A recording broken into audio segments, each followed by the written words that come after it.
Throughout this past 14 years, most of you will be aware I've done an enormous amount of research and investigation and reading and watching videos and all that sort of stuff.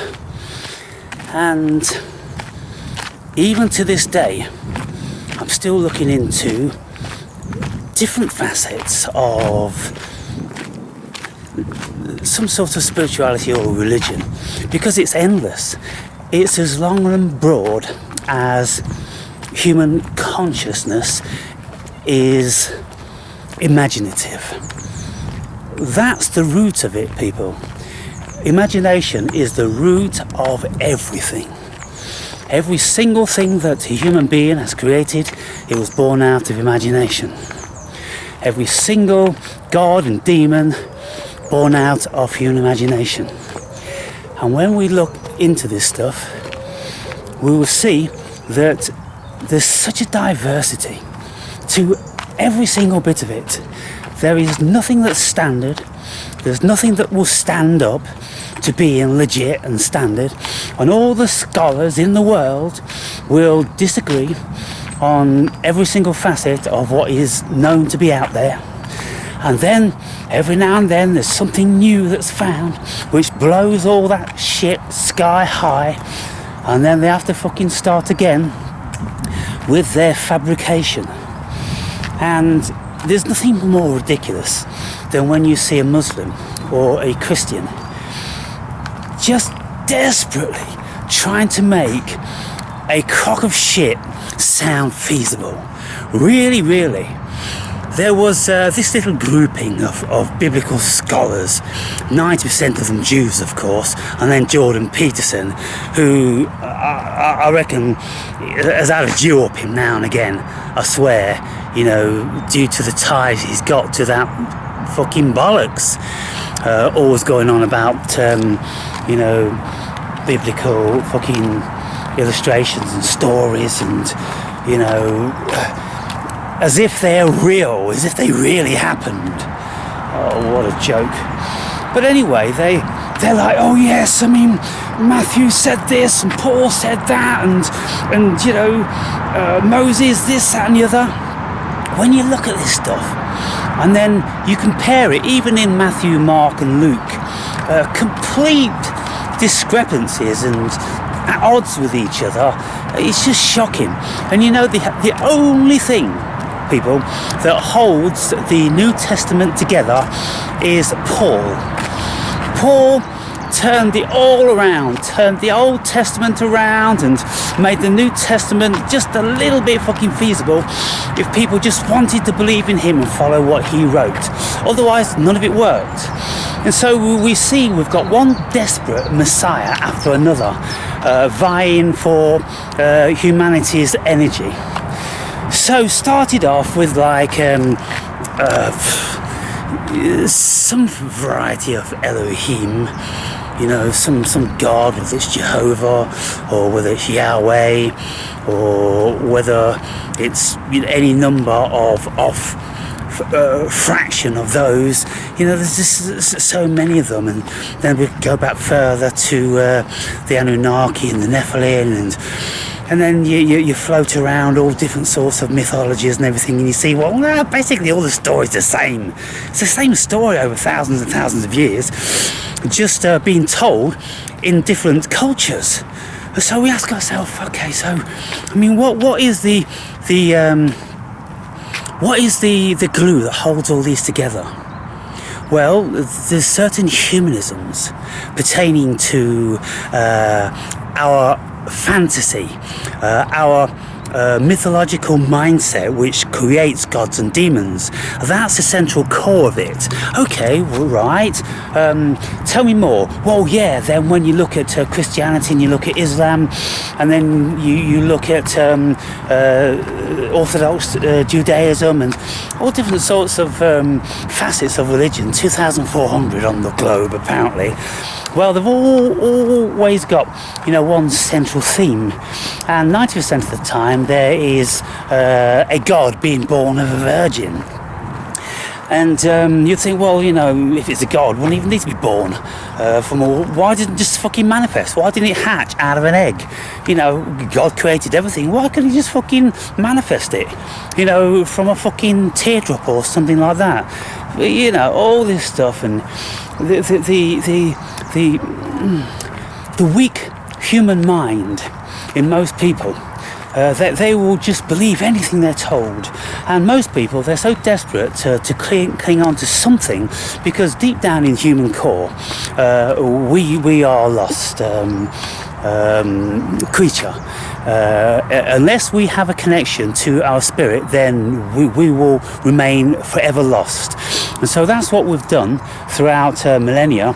We have tried to make contact with that thing which we intuitively know is more and higher than what we thought we were, the ego, you see. You see, in the old days, I don't think they made any discrepancy between the ego and the higher self. You know, they thought they were the ego, but there was something there which kind of like intuitively told them something else. And of course, that's spirit, that's the higher self. And so as we've got more sophisticated, then we've separated those two, you see. In psychology, separated them in the early 1900s. And now it's pretty well, you know, across the board. We all have that awareness that we are, you know, we've got an ego, operating system of a human being, and then we've also got a spirit which pertains to the consciousness which is having this experience. And so when we look at all that stuff, then if we look logically and reasonably, like the vast majority of people can't, they've got to cling to one of these bullshit books, and it doesn't matter how absurd they are, and they want to deny anything that just doesn't match or fit or build their narrative. They want to reject that, oversee it. They won't even see it, and just pretend it isn't there. And these people expect to be taken seriously and respected by their fellow man. And the laughable thing about it is that they are, and they do. You know, the biblical scholars, you know, they're held in high esteem. You know, they're scholars of the Bible, and you know what they don't know about, and what do they know? They don't know fuck all, because it's just a mishmash of bollocks. And what they've done is they're nothing more than magicians. They've just tried to create something out of fucking nothing. You know, stitching a fucking patchwork together and making a garment. That's what they've done. And, you know, some of us, we're blessed with an insight that can see this so clearly. And there's a whole myriad of people that just can't see it. And so I maintain that there's different varieties of spirit having this human experience.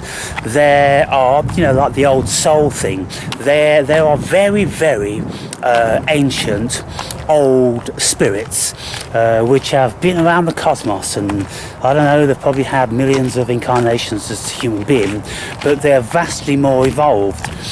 And some of us find ourselves in a body which pertains to one of those. And everything becomes really, really crystal clear and apparent. And so then, you know, what do? We find ourselves here, we find ourselves having this fiction of an experience. And we go, well, you know, it's just the same as having a dream when we go to sleep at night. We're on a reconnaissance mission. We're gathering up stuff. And, you know, there's something about spirit that likes to experience. And so it creates all of these life forms by which it can do it.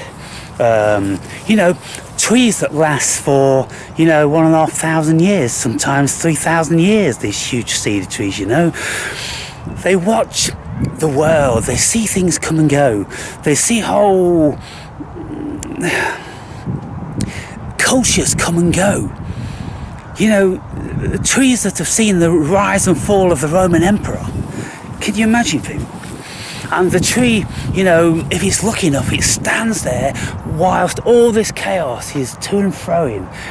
And then it all diminishes back into the soil, and the tree still stands there, watching it all.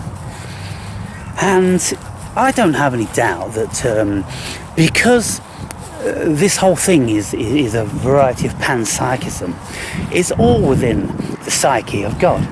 The cosmos is God, and the cosmos is conscious, and so he's streaming everything into place.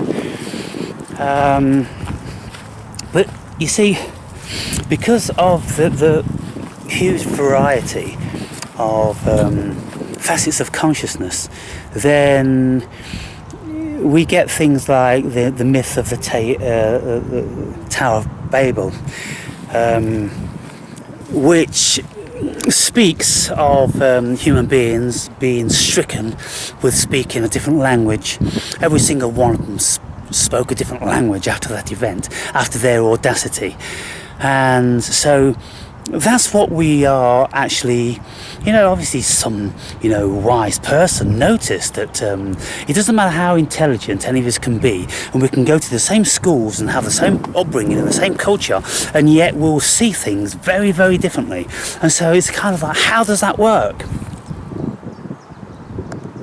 What does that pertain to? Where do the differences derive from? Well, it's the multiplicity of consciousness. It just does that. It's like every snowflake is different. Every single thing is different, and so whenever we're looking for a consensus, we'll never find consensus with everything we say. And I've never had anybody said, I believe in everything you say. How many people have said like, I like the vast majority of what you say, but I don't believe in all you say. Of course you don't. You got to have a little bit of individuality, of course. And so we do this, and we put our bit out there, and it meets with acceptance, and some people refute it and condemn it and disagree and all the rest of it. And some people search for truth, and some people think that they've found some truth. They found truth in Jesus, because their belief is so steadfast that it will not allow in logic or reason. It's just belief. And so they have found something which they are happy with, and nothing is ever going to take that away from them. And then this is why people will kill in the name of their belief, because if that is taken away from them, then they are effectively dead. They effectively die. And I've seen on too many occasions when people have pointed out the failings of their particular belief, i.e. the Muslims and Christians. And when somebody via logic really points it out plainly, then you can see that the whole world of these people is just slipping away, and their faces just sag. They look like they're 90 years old, and they're deflated, and everything that they thought they were or dreamed about having has been taken away from them. Nobody wants that to happen. And so they don't let it to. And then they'll smash and stab and kill you if you try and take it away. And so that's how it is. And so when you look at things like that, you say, well, that's rational. That's the most rational. What's the most reasonable? To see the failings and the weakness of the human mind. Is that what's the reality here? Or is there really, a man that walked on water and is watching over you and loves you, and you're going to be with him one day, and I just say to myself, well, why can't you be with him now? Why can't he be here now? If he's God, why can't he fucking be here now? Why do you have to go somewhere else? Why can't he just fucking come back and go, I'm here now? You've been waiting for me 2,000 years, I'm fucking here now, let's get on with it. Why can't we do that? No. Silly Billy, human, pink, ape, muppet, fucking muggle.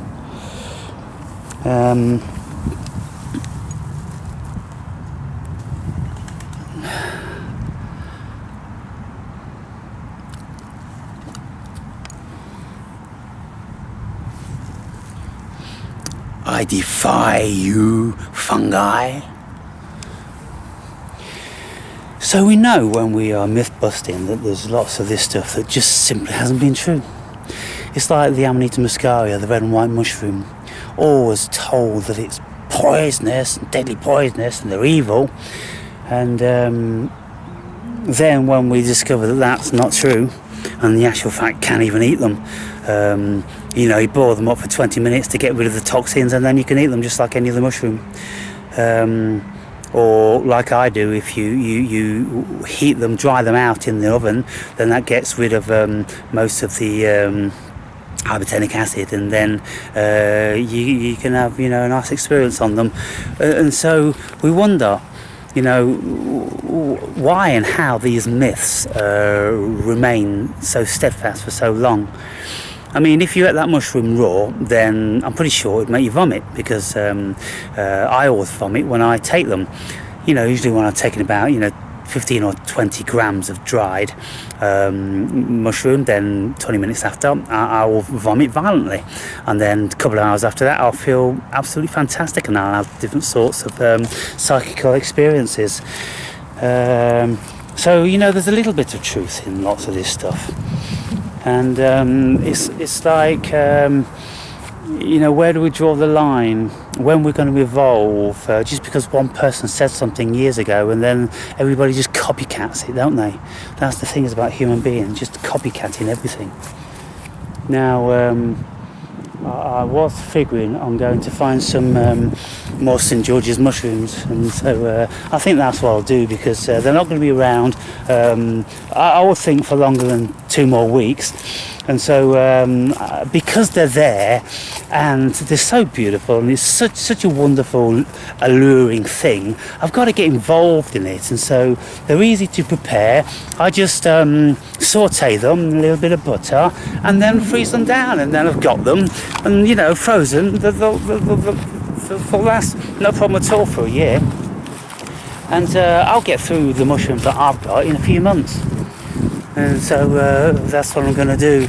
And so, as it's such a beautiful day, I've got my shorts on, my sandals on, and I'm out there. I've just been to the gym, and so I'm living it. I'm having a great time. And so who knows? Tomorrow it could be freezing, windy, and rainy, and all that stuff. Mate, hey, while the sun shines, people.